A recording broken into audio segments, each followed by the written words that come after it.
निश्चित भाव में पारंपरिक विश्वास रही कि जगन्नाथ होउचंती भक्त मानक ठाकुर किंतु गोटे प्रश्न उपुजुछि प्रकृत में मनीष निजर भूल को लुचेबा पाई जगन्नाथ को ढाल करूना तो प्रकृत में सेवायतर त्रुटि रही ना तो प्रकृत में जो चेतावनी दि जाइथिला युव दैतापति मानक तरफ कि पहंडी रे विलंब करा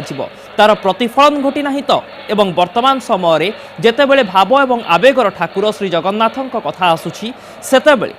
सेवायत कहउचंती जगन्नाथ सेनार सदस्य कहउचंती कि प्रकृत में भक्तों अपेक्षा भगवान रही जाइथिले भगवान हेउचंती भक्तों पई एवं रथयात्रा हेउछि सही भगवान एवं भक्तों मिलनर पर्व किंतु कौनसी जगार मनीषर भूल को लुचेबा पाई भगवान को ढाल करा जाउनी तो ए प्रश्न उपुजुछि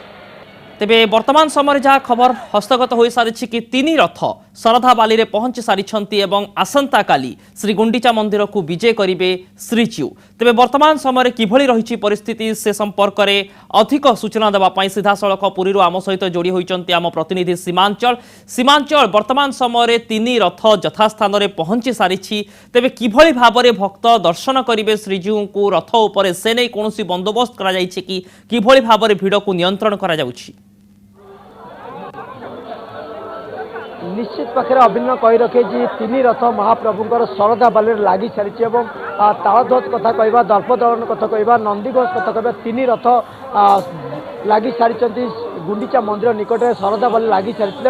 जहाँ कहे भक्त भगवान का मिलन घटी शरधा बाली आज शरधा बाली उछुली फाटी पड़ुଛି आज से महाप्रभु विराजमान पर तीन रथ शरधा बाली में पहुँचवा पर भक्त किभली भाव में महाप्रभु आज टाणी आनी शरधा बाली को चतुर्था विग्रह को एवं आसंता काली महाप्रभु ही आड़प मंडप को विजय करेंगे और आड़प मंडप से नवदिनात्मक यात्रा तार करा जो नीतिकांति रही वो अंपटे कह भक्त मैंने किभली भाव में आग्रह सहित रथ को आज टाणी आनी शरधा बाली उछुली फाटी पड़ुଛି आम सहित किसी भक्त अच्छा प्रतिक्रिया पचारा सर कौन कह आज महाप्रभु शरधा बाली में पहुँची सारी नवदिनात्मक घोष यात्रा महाप्रभु बाहरी किभली भाव में रही आप महाप्रभु रथारूढ़ विग्रह को दर्शन कले किभली भाव में रही आम मैंने बहुत दूर आसलु महाप्रभु को दर्शन कलु एवं बहुत शांति लगे ता सहित ये जो प्रशासन जो माने शांति श्रृंखला बहुत भल लगे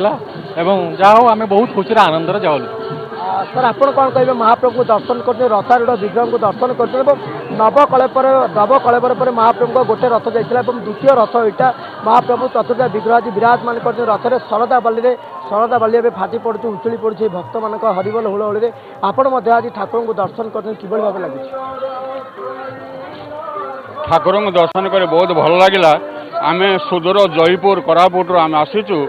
ठाकुर को दर्शन करने किंतु काली बहुत भलरे रथयात्रा टणा होता आम बहुत आनंदित एवं आज कालिया को आउ दुईटी रथ जो आसिक रहिले गुंडीचा पाखरे सेटा दर्शन कर आम निज को बहुत भाग्यवान मन करुछु आउ आम कालिया पाखरे एतिकी जणाण से आम ओडिशावासी को बहुत भलरे रख निश्चित अभिन्न किभली भाव जो भक्त मैंने कहते आउ जन आम सहित भक्त जोड़ी होती किभली भाव में आखिर अश्रु झड़ी पड़ुଛି से भगवान को दर्शन करने रथारूढ़ विग्रह को दर्शन कर माँ कौन कहे आपण अश्रु आखिर झरी पड़ुଛି महाप्रभु दर्शन कर चतुर्था विग्रह को शरधा बाली जय जगन्नाथ भगवान कृपा कर दर्शन करने जय जगन्नाथ निश्चित भाव से किभली भाव में मनर कथा कहते महाप्रभु किभली भाव में दर्शन कर आम सहित आहुरी किसी भक्त जोड़ी होती कौन कह आज महाप्रभु को दर्शन कले रथारूढ़ विग्रह को शरधा बाली में बड़ दाण्ड में गड़ी आसला रथ शरधा बाली में शरधा बाली उछुली पड़ी भक्त भगवान को मिलन घटी स्थान में कौन कह तीन ठाकुर को एक संगे रथरे देखा गोटे भाग्यर कथा आम निजक बहुत भाग्यवान मन करुच्ची रथ उपर तीन ठाकुर को एक संगे देखिलु शरधा बाली उपरे देखिलु आ सब बड़ ठाकुर को दर्शन करके आज आम मैंने निजक भाग्यवान मन करुचु निश्चित अभिन्न किभली भाव में भक्त मैंने से प्रतिक्रिया दूसरे जे एकाकालीन चतुर्था विग्रह को रथ उपर दर्शन करने भाग्य थे मिले पुणी शरधा बाली रे चतुर्था विग्रह को रथारूढ़ विग्रह को दर्शन करने पुण्यर जन्म जो कोटि मिलता है तार ये जहाँ आम दिग्दर्शन देखते किभली भाव में